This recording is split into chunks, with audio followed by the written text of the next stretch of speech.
본문 성경 공부 잠언 17장 5절입니다. 가난한 자를 조롱하는 자는 그를 지으신 주를 멸시하는 것이요 사람의 재앙을 기뻐하는 자는 형벌을 면하지 못할 자니라. 이렇게 얘기해서 가난한 사람을 조롱하는 것은 그를 만드신 자, 즉 하나님을 멸시하는 것이다. 그래서 이것은 가난한 사람을 조롱해서는 안 된다라고 하는 것이고요.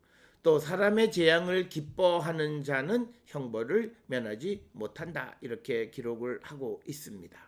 그래서 잠언 17장 5절의 전반부에 가난한 자를 조롱하는 자에 대한 형벌이 잠언 14장 31절에 가난한 사람을 학대하는 자는 그를 지으신 이를 멸시하는 자요 궁핍한 사람을 불쌍히 여기는 자는 주를 공경하는 자다. 이렇게 말씀하는 것과 밀접한 관련이 있고, 그래서 사람은 다른 사람을 경멸적으로 대접해서는 안 된다라고 하는 것이 오늘 주시는 말씀이 되겠습니다.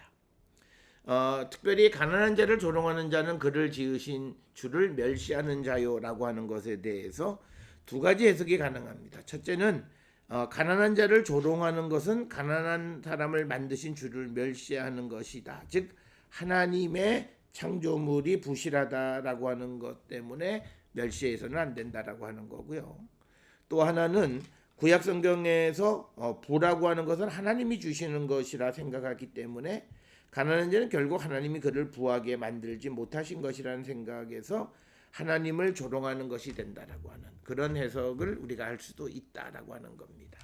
그래서 우리는 그 사람의 경제적 여건에 따라서 그를 조롱하거나 또는 그에 대해서 우리가 그를 오늘 주시는 말씀과 같이 조롱하는 자가 되어서는 안 된다라고 하는 겁니다.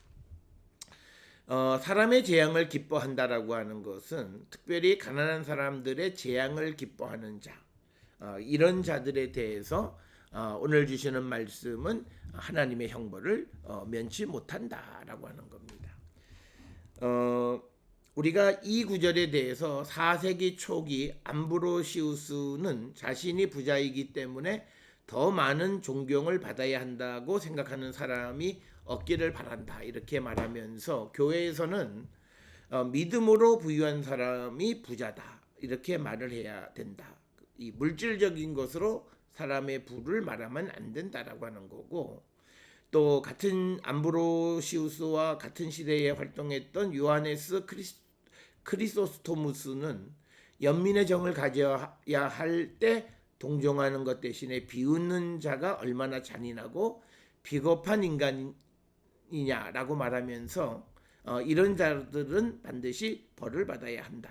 그래서 이 가난한 사람들이 창조주 하나님의 피조물이기 때문에 그들을 비웃어서는 안 된다라고 하는 거죠. 그래서 우리가 우리 시대의 세월호 사건과 같은 어떤 재앙을 당한 어려움을 당한 그런 사람들을 조롱하는 일을 하는 것은 하나님의 심판을 면할 수 없다라고 하는 것.